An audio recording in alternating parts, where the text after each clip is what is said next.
झारखंड के पहले चरण का मतदान हो गया है। महाराष्ट्र में मतदान होना है, मगर राजनीति तेजी से गरमा रही है। दोस्तों, आज आपके सामने राजनीति से जुड़ी तीन बड़ी खबरें। आखिर राहुल गांधी के हेलीकॉप्टर को क्यों रोका गया झारखंड में? क्या इसके पीछे बीजेपी और चुनाव आयोग की साजिश है? मुद्दा नंबर 2, आखिर मुंबई के शिवाजी नगर पार्क में प्रधानमंत्री नरेंद्र मोदी की रैली में कोई पहुंचा ही क्यों नहीं? और महाराष्ट्र के अंदर भारतीय जनता पार्टी गठबंधन के अंदर जिस तरह से झूठम पैजार हो रही है, जिस तरह से देवेंद्र फडणवीस और अजीत पवार एक दूसरे के खिलाफ बयान दे रहे हैं, दोस्तों, वो बहुत हास्यास्पद हो गया है। मगर सबसे पहले मैं आपका ध्यान खींचना चाहूंगा झारखंड के अंदर क्या हालत है। दोस्तों, ये वीडियो जो है वो पीटीआई का वीडियो है। इसमें आप देख सकते हैं राहुल गांधी हेलीकॉप्टर के अंदर बैठे हुए हैं। बताया ही जा रहा है कि एटीसी ने, एयर ट्रैफिक कंट्रोल ने राहुल गांधी को क्लियरेंस नहीं दी, लिहाजा वो बैठे हुए हैं। 30 सेकंड का ये वीडियो देखिए दोस्तों, क्योंकि ये मुद्दा बहुत बड़ा बन गया है। कांग्रेस आरोप लगा रही है कि प्रधानमंत्री नरेंद्र मोदी की रैली की वजह से राहुल गांधी के हेलीकॉप्टर को टेक ऑफ की इजाजत नहीं मिली। मैं आपसे एक सवाल पूछना चाहता हूं, आपने ऐसा नजारा कभी देखा कि एटीसी ने राहुल गांधी को टेक ऑफ की अनुमति नहीं दी? यानी कि राहुल गांधी दूसरी जगह जाकर रैली नहीं कर पाएंगे। यह वीडियो देखिए और फिर मैं उसकी चर्चा करता हूं।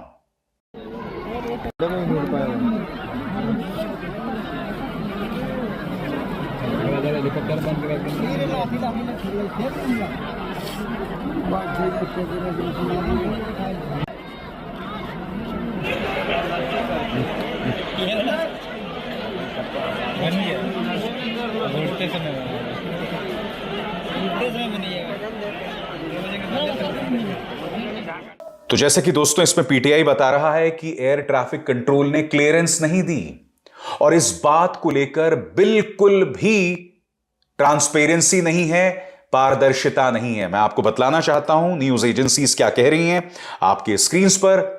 कांग्रेस के वरिष्ठ नेता और लोकसभा सांसद राहुल गांधी का हेलीकॉप्टर झारखंड के गोड्डा में फंस गया है, जिसकी वजह से राहुल गांधी का हेलीकॉप्टर उड़ान नहीं भर पा रहा है। यह अपने आप में बहुत ही चौंकाने वाली घटना है। दरअसल बताया जा रहा है कि राहुल गांधी के हेलीकॉप्टर क्लियरेंस ना मिलने के कारण राहुल गांधी का हेलीकॉप्टर आधे घंटे से ज्यादा समय तक खड़ा रहा। राहुल गांधी के हेलीकॉप्टर को रोके जाने को लेकर राजनीति भी शुरू हो गई। कांग्रेस आरोप लगा रही है कि प्रधानमंत्री मोदी की सभा की वजह से ही राहुल गांधी के हेलीकॉप्टर को उड़ान भरने की इजाजत नहीं दी गई। पार्टी के नेता श्रीनिवास का यह ट्वीट, वो कह रहे हैं कि आखिर नेता विपक्ष राहुल गांधी के हेलीकॉप्टर को झारखंड में उड़ान भरने से क्यों रोका जा रहा है? चुनाव प्रचार रोकने का क्या यह नया तरीका है? दोस्तों, इससे पता चलता है कि चुनाव आयोग में और भारतीय जनता पार्टी में किस कदर अविश्वास बढ़ता जा रहा है। चुनाव आयोग में अविश्वास ये साफ तौर पर एक नमूने के तौर पर सामने उभर कर आ रहा है। और चूंकि भारतीय जनता पार्टी साम दाम दंड भेद से अपने विपक्षियों को दबाने की कोशिश करती है, तो हो सकता है यह सामान्य घटना हो।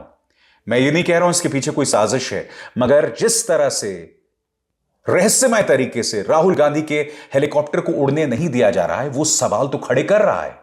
और इन सवालों का जवाब कहीं ना कहीं भारतीय जनता पार्टी को देना पड़ेगा, सरकार को देना पड़ेगा, और सबसे बड़ी बात चुनाव आयोग को देना पड़ेगा। इन मुद्दों को लेकर मुंह नहीं फेरा जा सकता।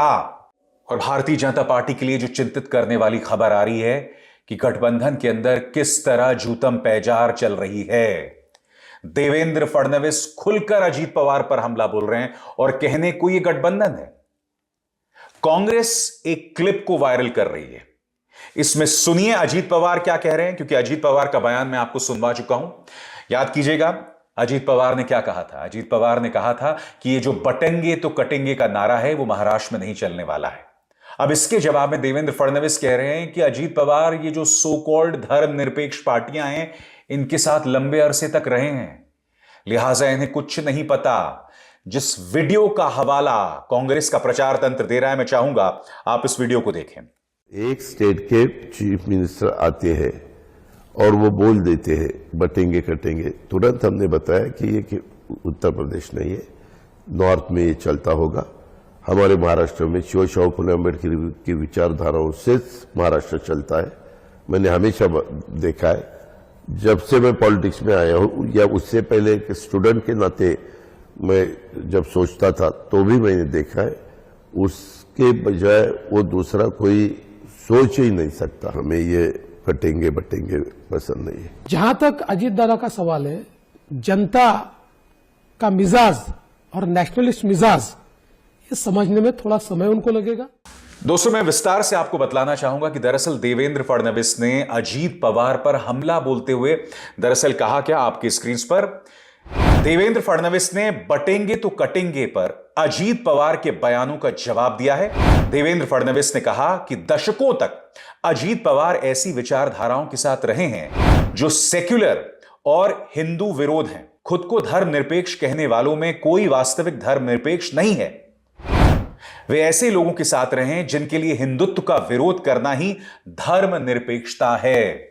तो मैं देवेंद्र फडणवीस को याद दिलाना चाहूंगा कि इन्हीं अजीत पवार के बारे में आपने क्या कहा था कि जिस दिन हम सत्ता में आ जाएंगे, अजीत दादा चक्की पीसिंग एंड पीसिंग एंड पीसिंग। अब आप उनकी धर्मनिरपेक्षता पर सवाल उठा रहे हैं कि वो धर्मनिरपेक्ष हैं। पहली बात, धर्मनिरपेक्षता कोई गाली नहीं है।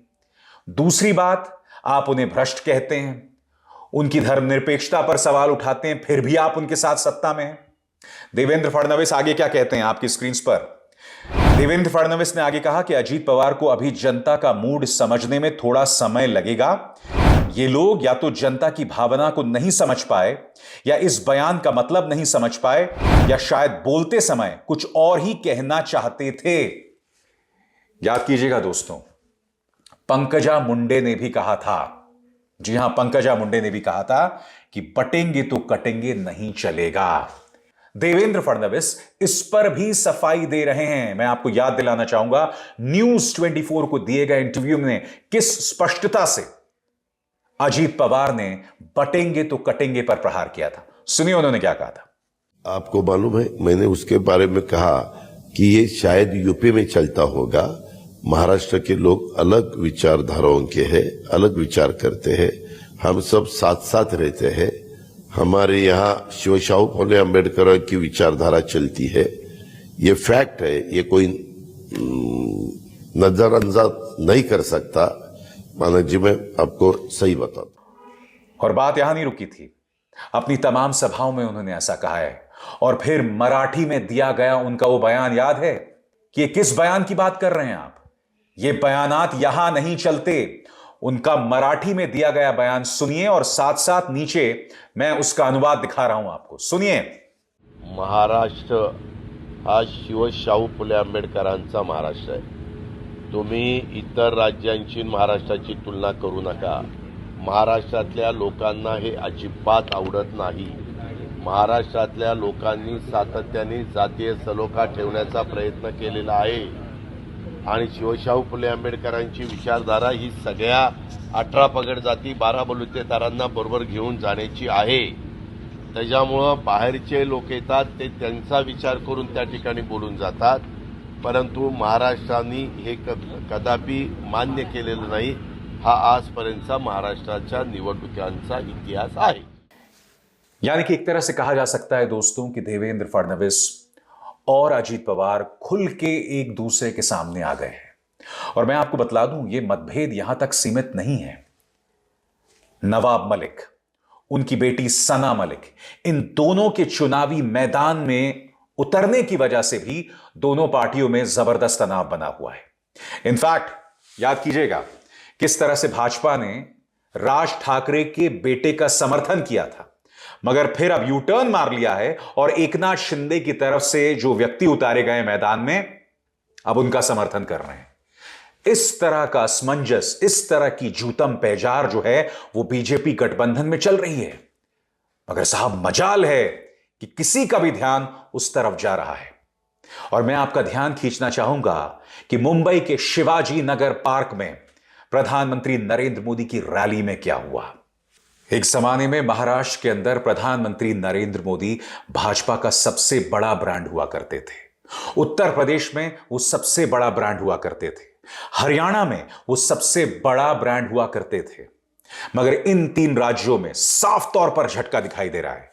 याद कीजिएगा, प्रधानमंत्री ने हरियाणा में बमुश्किल 3 से 4 रैलियां की। भाजपा जीत तो गई, मगर प्रधानमंत्री की कृपा से नहीं। लोकसभा चुनावों में याद कीजिएगा, बीजेपी को किस तरह से अखिलेश यादव और कांग्रेस के हाथों हार का सामना करना पड़ा। इनफैक्ट याद कीजिएगा, सीएसडीएस का वो सर्वे जिसमें बात सामने उभर कर आई थी कि प्रधानमंत्री पद के लिए लोगों की पहली पसंद राहुल गांधी हैं और फिर उसके बाद प्रधानमंत्री आते हैं। आप जानते हैं, प्रधानमंत्री मोदी बमुश्किल बनारस से जीते थे। आप यह भी जानते हैं कि फैजाबाद में भाजपा को हार का सामना करना पड़ा था। और अब मुंबई के शिवाजी नगर में उद्धव सेना दोस्तों एक वीडियो वायरल कर रहा है। प्रधानमंत्री की रैली है, 1 मिनट का वीडियो है दोस्तों। वीडियो में देखिए, प्रधानमंत्री की रैली है, नील बटे सन्नाटा, खाली हैं कुर्सियां। और प्रधानमंत्री की रैली में आप जानते हैं कि बसों में भर भर के लोगों को लाया जाता है, मगर लोग नदारद। इस वीडियो को देखिए, क्योंकि इसे उद्धव सेना एक बड़े हथियार के तौर पर इस्तेमाल कर रही है। कहूंगा कि मेरी चुनावी सभा कम है। आज तो मैं महायुति की सरकार जब बनेगी, नतीजे आने के 7-10 दिन में, मैं उस महायुति की सरकार की शपथ समारोह का आपको निमंत्रण देने के लिए आया हूं।